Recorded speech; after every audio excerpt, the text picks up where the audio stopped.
अम्मा, आप जब से आई हैं यहीं बैठी हुई हैं, क्या सोच रही हो?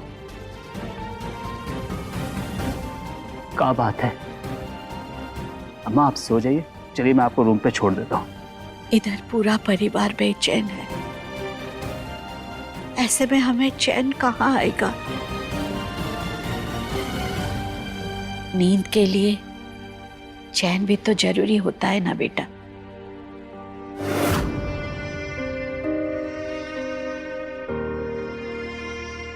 ये क्या बात है अम्मा? अभी तो आपने वहां पर पूरा का पूरा वंडर शांत कराई है और आप खुद परेशान हो रही हैं। हम मुखिया है ना, और मुखिया का काम होता है घर के विवाद को शांत कराना। लेकिन हम एक माँ भी हैं। जब तक सारा विवाद जड़ से खत्म नहीं हो जाता, तब तक एक माँ की चिंता कम नहीं हो सकती।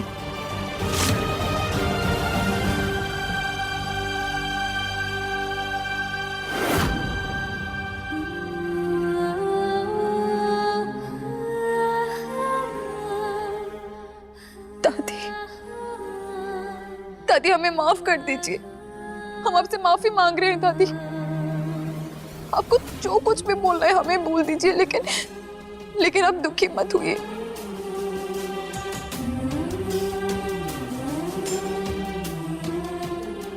आज परिवार में सगाई में जो कुछ भी हुआ है उसके दोषी हम हैं। अगर हम नहीं रहते तो परिवार पे इतनी परेशानी नहीं आती। आज जो कुछ भी हुआ है हम उसके लिए बहुत शर्मिंदा है दादी।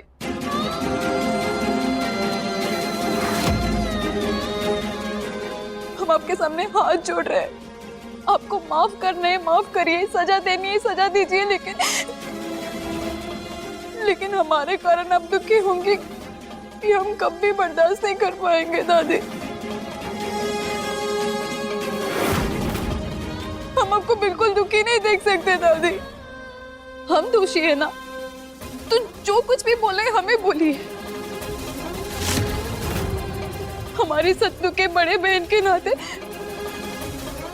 हम आपके सामने हाथ जोड़ रहे हैं, हम आपसे माफी मांग रहे हैं दादी। तुम जानती थी इस शादी के बारे में?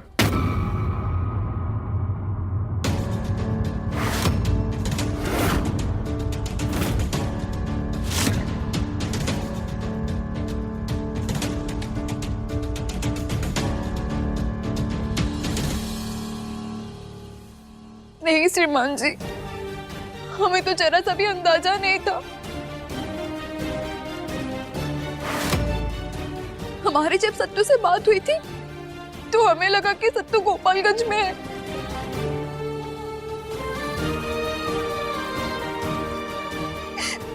लेकिन आज जब उसको बड़े पापा जी के यहाँ देखे ना, तो हमको बहुत बड़ा झटका लगा। हमें बिल्कुल भी पता नहीं था कि वो ये सब करेगी। हम जब उसे कोमल के घर में मिले थे ना, तो तब वो हमारी सत्तू थी। लेकिन आज जो गठबंधन बांध के विक्रांत भैया के पास खड़ी थी, वो कभी हमारी सत्तू नहीं थी।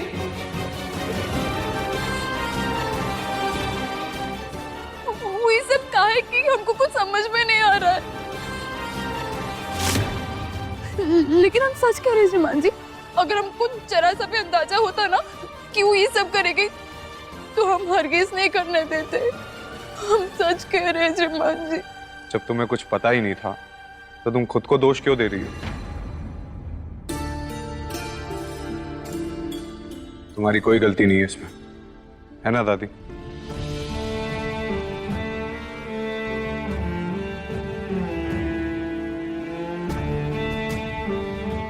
शौर्य बेटा, इस पूरे विवाद के बीच सत्या है, सांची की बहन। सांची को भी यही लग रहा है कि वो इस विवाद की जिम्मेदार है, इसलिए पूरा का पूरा दोष अपने ऊपर ले रही है।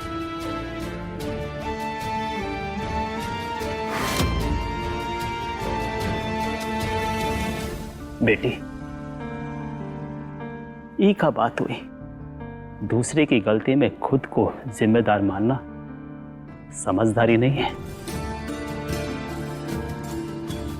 हम सबको उतना ही बड़ा झटका लगा जितना तुम्हें। यहां हर कोई नहीं मानता कि इस घटना के पीछे तुम्हारा कोई हाथ है। तुम लोग बेकार में चिंतित मत हो, बहुत रात हो चुकी है। हम चाहते हैं तुम लोग जाओ और आराम करो, और इस विषय पर बोलना और सोचना वो घर के बड़े लोग कर लेंगे।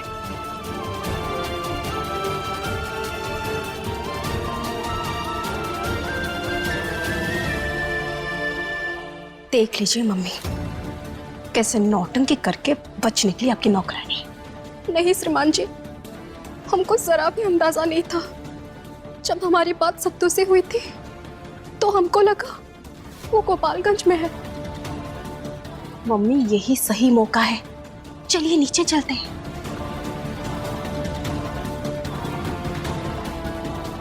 अरे मम्मी उधर नहीं, इस तरफ। कहाँ जा रही है मम्मी?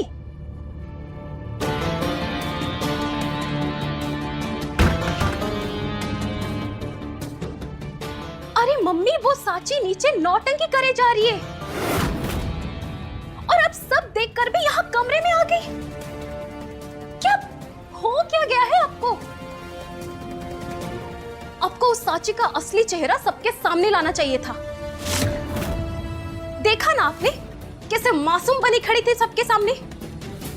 आपको सब पता होकर भी आपने कुछ नहीं बोला। आपने देखा था ना उसे विक्रांत के साथ बात करते हुए, और फिर दोनों साथ में बाहर निकले थे। ओफो मम्मी, कुछ बोलेंगी आप? कितना अच्छा मौका था चाल चलने का, और आप मैदान छोड़ के यहाँ आ गई। ईशानी बिटिया, सुंदरी कभी ऐसे कोई भी चाल नहीं चलती। ये हमारा तरीका नहीं है। सही समय पर चाल चलना और अपने शिकार को फंसाना, यही है सुंदरी का असली खेल।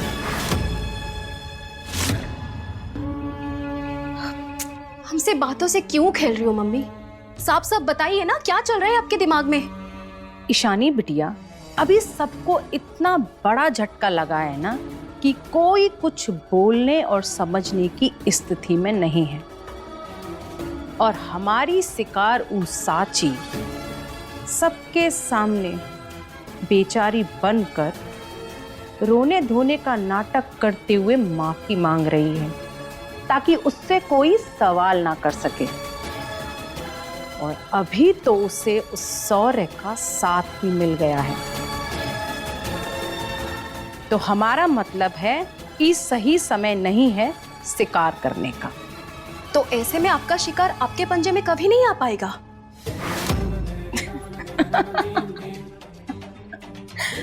बिटिया रानी, कभी अजगर को देखी हो शिकार करते हुए? वो पहले अपने शिकार पर लिपटता है, फिर उस पर सिकंजा कसता है। उसके बाद धीमे धीमे धीमे धीमे उसकी सांसें कम करता है, और फिर उसे निगल जाता है। ठीक वैसे ही पहले हम साची को फंसाएंगे, और जब वो कमजोर पड़ जाएगी ना, तो पूरे परिवार के सामने उसका मुखौटा उतार देंगे। और इस चक्रव्यूह का एक सही समय होगा। बिटिया रानी, इस चक्रव्यूह में केवल साची नहीं फंसेगी, फंसेगी उसकी बहन सत्या भी।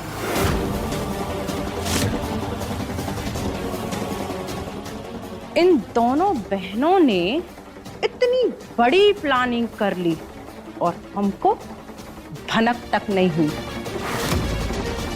अब प्लानिंग करेंगे हम, और इन दोनों बहनों की जोड़ी को ऐसे तोड़ के रख देंगे कि दोनों बहनें कभी एक दूसरे का चेहरा तक नहीं देखना चाहेंगी। बिटिया रानी, बस थोड़ा सा इंतजार और फिर देखना सुंदरी का वार।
तुम लोग यहाँ ऐसे? वो काकी गृह प्रवेश के बिना? अब काकी नहीं, माँ है तुम्हारे यहाँ।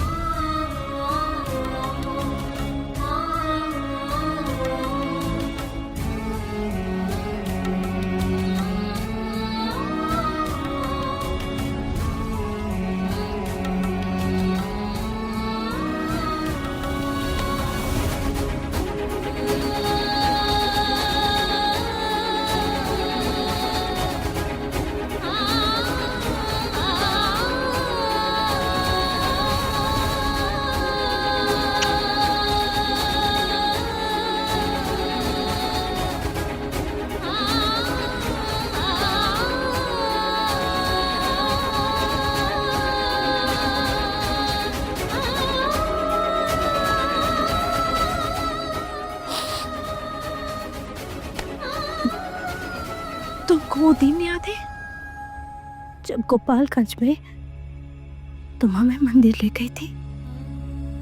हम प्रार्थना किए थे कि बहू मिले तो तुम्हारी जैसी। अब देखो, हमारा विक्रांत तो तुम्हें ही हमारी बहू बनाकर ले आया है।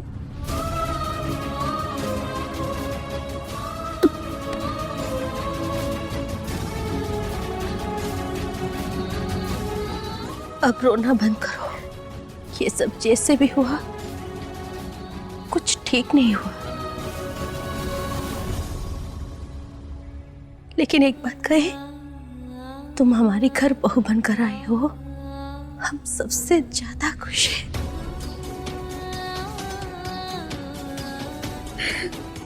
गृह प्रवेश का दान हमें भी था, लेकिन इतनी गर्मा गर्मी में हम किससे बोलते? हम तो जगे ही थे, नींद ही नहीं आ रही थी। और यहाँ आकर देखा तो बाहर तुम लोग। अब रुको, हम करवाएंगे तुम्हारा गृह प्रवेश। चिंता मत करो।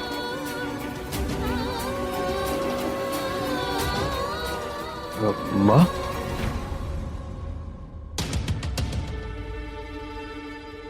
सत्या का गृह प्रवेश करवाना था।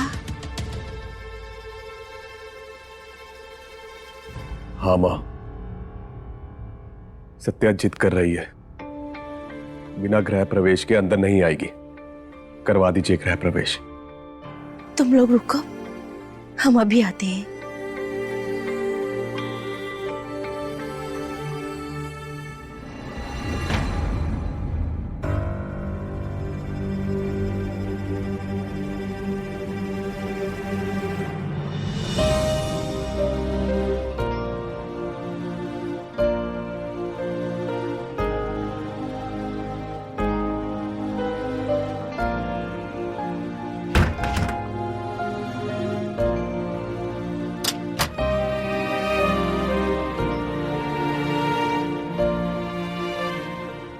अक्षय को लेकर आते।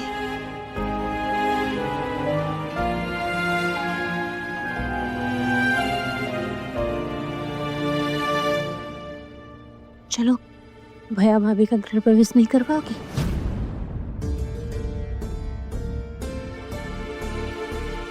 अब चलो भी, हमारी मदद करो।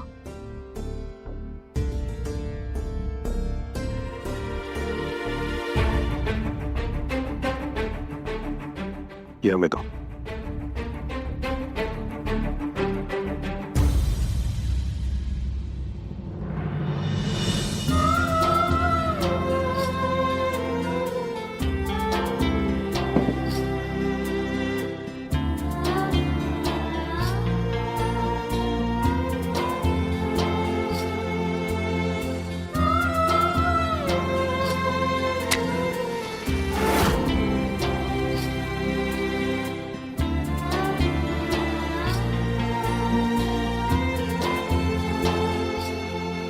अब सत्या का हाथ का छाप लगेगा दरवाजे के बगल में।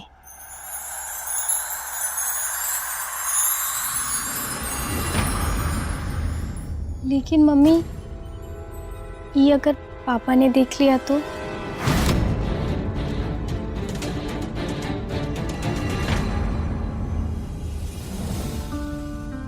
अरे आप लोग चिंता मत करिए, निशान ही लगवाना है ना।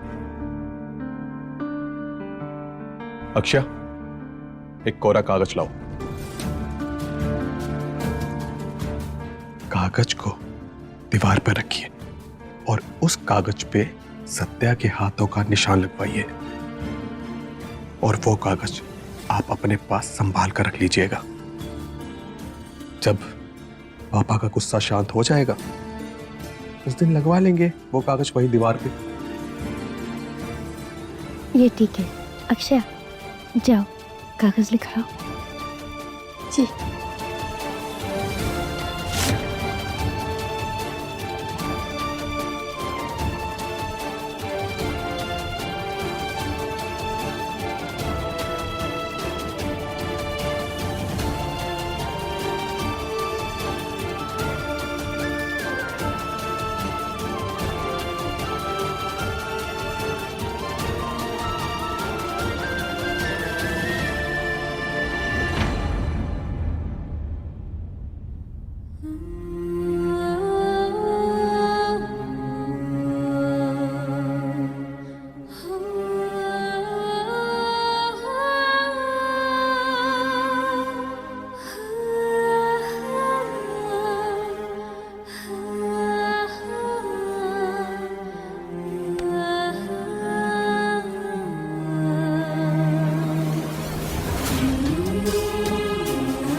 अब अपने दाहिने पैर से कलश गिराकर गृह प्रवेश करो।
अब सबका पैर छूना है ना? साची दीदी बताई थी हम।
शगुने हमारी तरफ से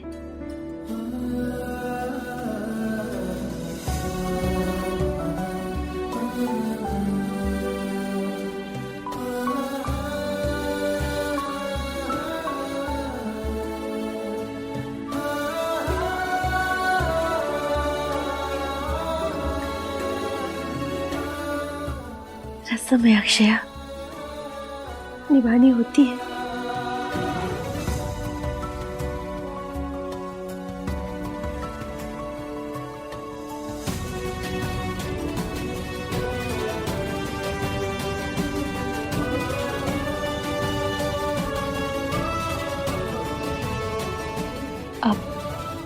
अब तुम दोनों अपने कमरे में जाओ, ठीक है?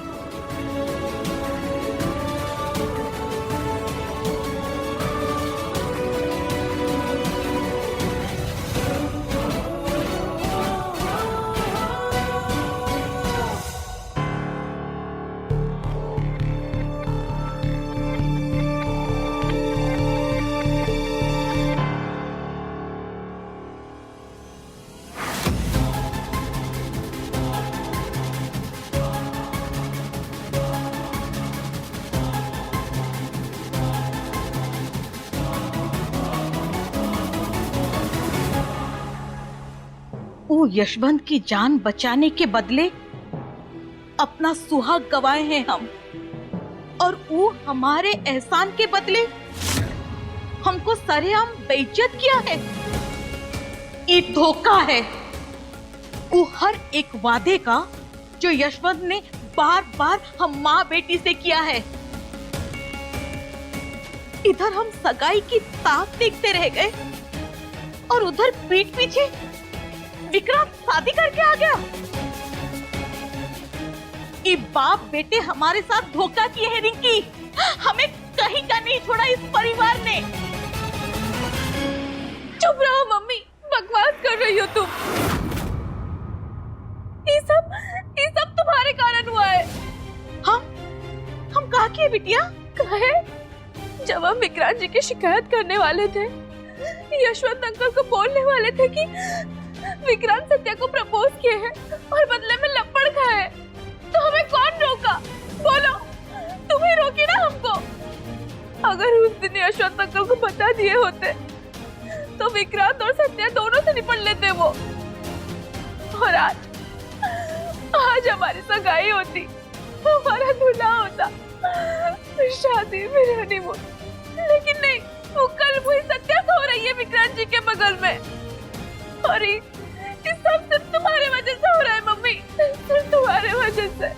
हाँ बेटिया, हम तुमको रोके थे, काहे कि विक्रांत और सत्या की प्रेम की कहानी को हम हवा देना नहीं चाहते थे, लेकिन हमने सोचा नहीं था कि पासा उल्टा पड़ जाएगा, चिंगारी खुद आग बन जाएगी और हमारा घर जल जाएगा। रिंकिया, बिटिया चुप हो जाओ, मत रो। हम तुमसे हाथ जोड़कर माफी मांगते हैं। अब तुम्हें कोई शिकायत का मौका नहीं देंगे। विक्रांत को लाकर तुम्हारे झोली में डाल देंगे। अब क्या होगा मम्मी?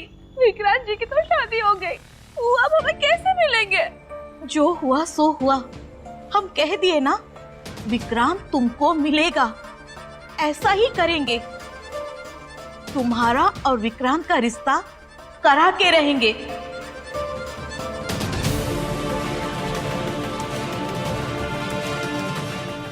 इतने साल से ई घर में हम एड़ी घिस रहे हैं और ई घर की चाबी कोई और मार जाएगा? सत्या, हमारी बिछाई बिसात में आके तुमने ठीक नहीं किया। आ गई हो तो तुमको हटाना भी पड़ेगा। सत्या, अपनी बिसात से, ई घर से, विक्रांत की जिंदगी से हटाकर ही हम चैन की सांस लेंगे। अब हम ऐसी चाल चलेंगे, ऐसी चाल चलेंगे कि यशवंत स्वरूप का घर तित्तर बित्तर हो जाएगा। विक्रांत तुम्हें अपनाने के लिए खुद चलकर आएगा। घुटनों पर लाएंगे स्वरूप खानदान को और तुम्हारी विक्रांत की कहानी पूरी करके ही रहेंगे रिंकी। ये हमारा तुमसे आखिरी वादा है।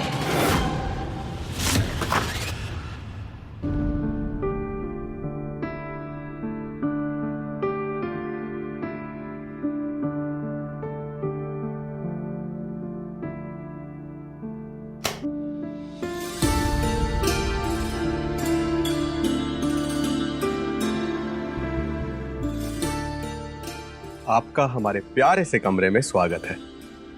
आ जाओ।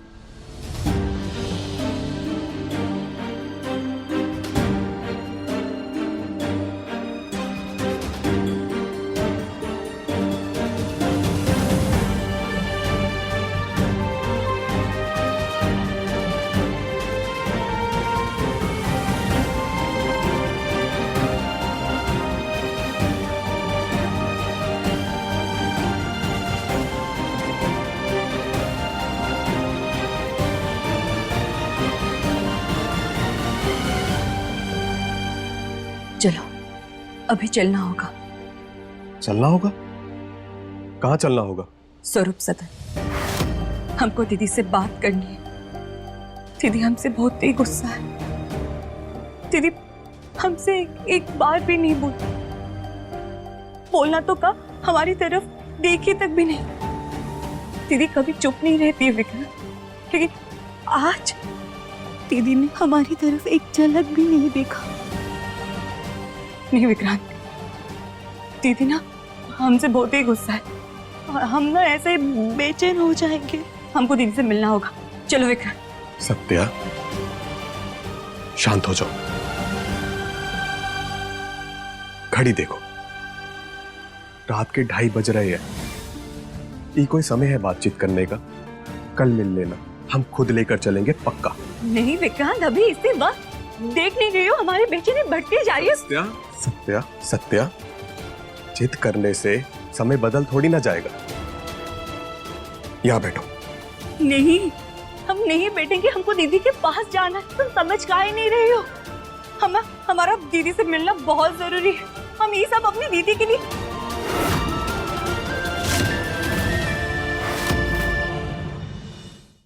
क्या हुआ? रुक काहे गई? अपनी दीदी फिर?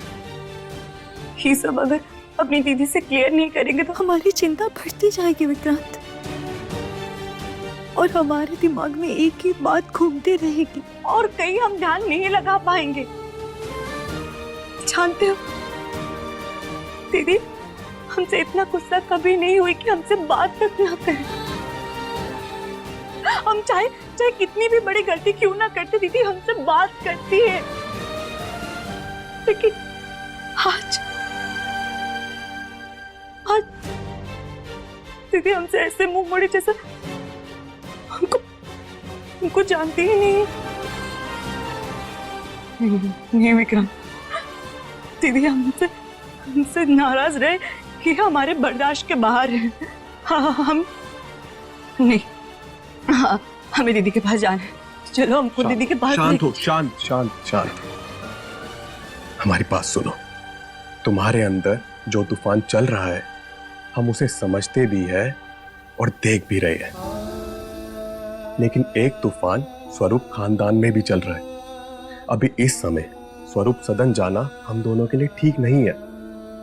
पापा पहले ही हम दोनों से नाराज है। अभी इतनी रात को हम दोनों को कहीं जाते हुए देखेंगे तो वो और नाराज हो जाएंगे।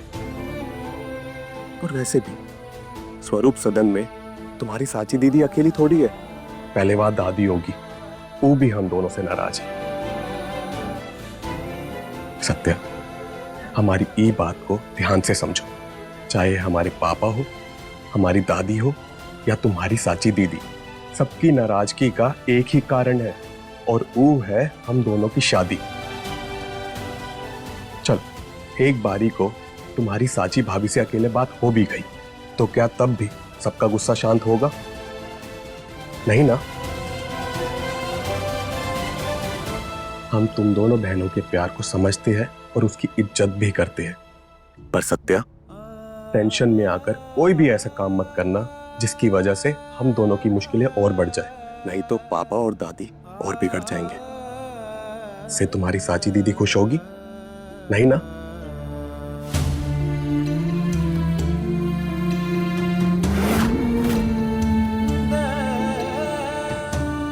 समय के साथ दादी का गुस्सा भी शांत हो जाएगा, हम जानते हैं दादी को। और वैसे भी तुम तो दादी की सहेली की नातिन हो, तो वो तुमसे ज्यादा देर तक गुस्सा नहीं रहेगी। इसलिए कह रहे हैं ये समय है इंतजार करने का। सबको समय दो, समय के साथ सब कुछ सही हो जाएगा। एक बार दादी का गुस्सा शांत हो जाए फिर तुम अपनी दीदी हमारी भाभी से बात कर लेना। लेकिन अगर अभी बात करने गए तो पूरी खीर टेढ़ी हो जाएगी सत्या, समझी? चलो एक काम करो, तुम साची भाभी को फोन करो, पता भी चल जाएगा कि वो सो गई है या उठी हुई है।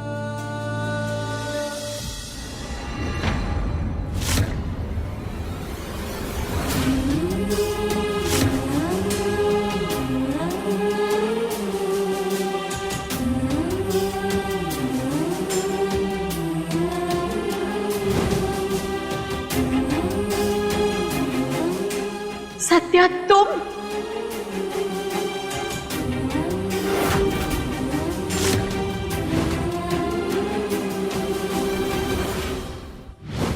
आज हम सारी फसाद की जड़ को ही खत्म कर देंगे। हटो!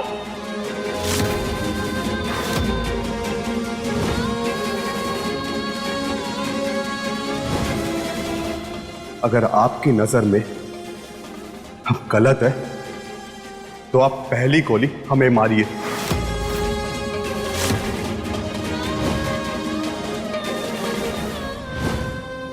अब हम जान दे देंगे। अब यही एक रास्ता है, यही एक रास्ता है हमारे पास।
रात के बीच में फोन और ये रो रही है।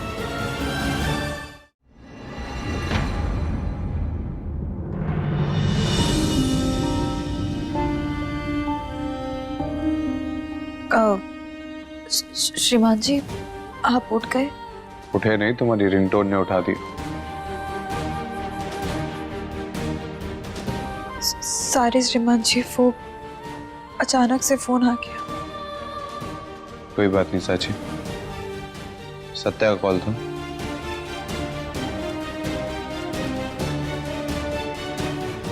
उठाया क्यों नहीं? उठा लेती। हमको उससे कोई बात नहीं करनी।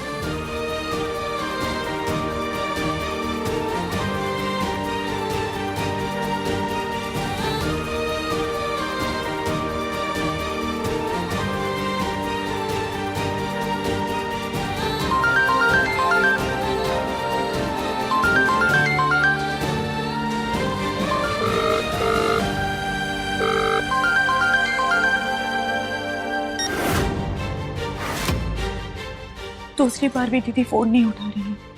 सत्या, रात के 3 बज रहे हैं। इस समय कोई फोन काहे उठाएगा? और तुम अपनी दीदी को बार बार फोन करोगी तो वो और गुस्सा हो जाएगी। हो सकता है वो सो गई हो।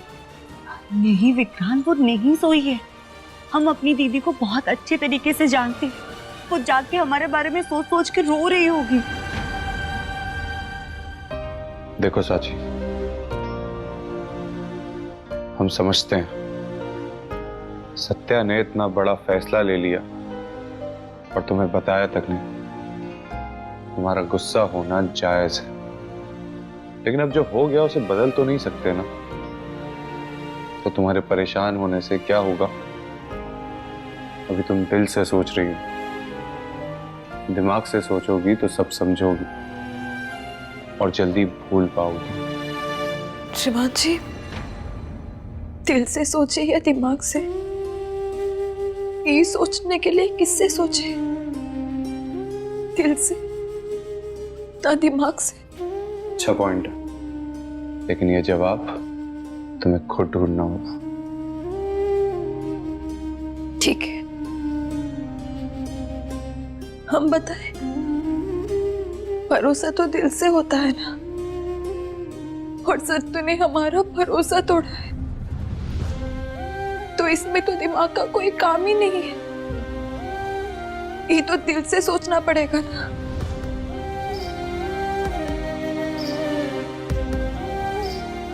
Good night.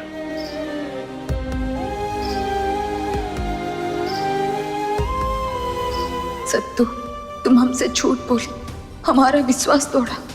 अरे कोई अपनी दीदी के साथ ऐसा करता है क्या? आज तुम्हारे कारण दो परिवार, एक पूरा खानदान परेशानी में है। हम तुम्हारे साथ कभी बात नहीं करेंगे, कभी नहीं। सत्या, अब जिद छोड़ो। अच्छा सुनो, कल मौका मिले तो मिल लेना, ठीक है? बगल में ही है तुम्हारी दीदी।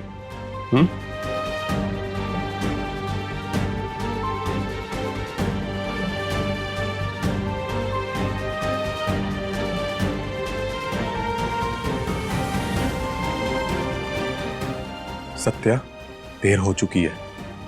थक गई हो तुम। टेंशन लेकर अपने आप को बीमार कर लोगी। सो जाओ।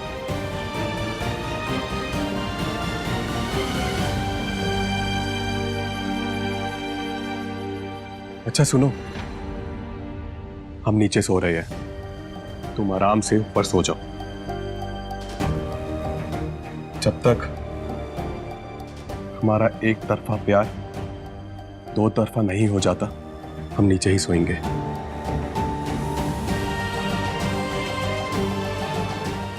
वैसे हमको आदत नहीं है नीचे सोने की, ठंड भी है, लेकिन कोई बात नहीं। लोग प्यार में पहाड़ तोड़ देते हैं। अब आदत बदलना क्या मुश्किल बात है। नहीं रुको,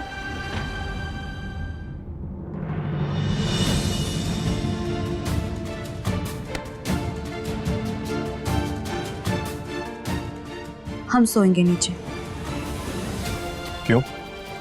हम बोले ना, हम सोएंगे नीचे। अरे ये आपका घर है, आपका कमरा है, आपका बिस्तर।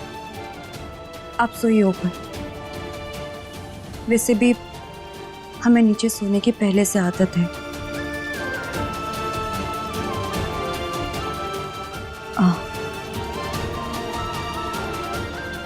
अभी तो तुम नीचे सोने के लिए तैयार हुई हो सत्या, ऐसे ही तुम्हारे गुरूर और घमंड को ना नीचे गिराया ना तो हमारा नाम विक्रांत स्वरूप नहीं।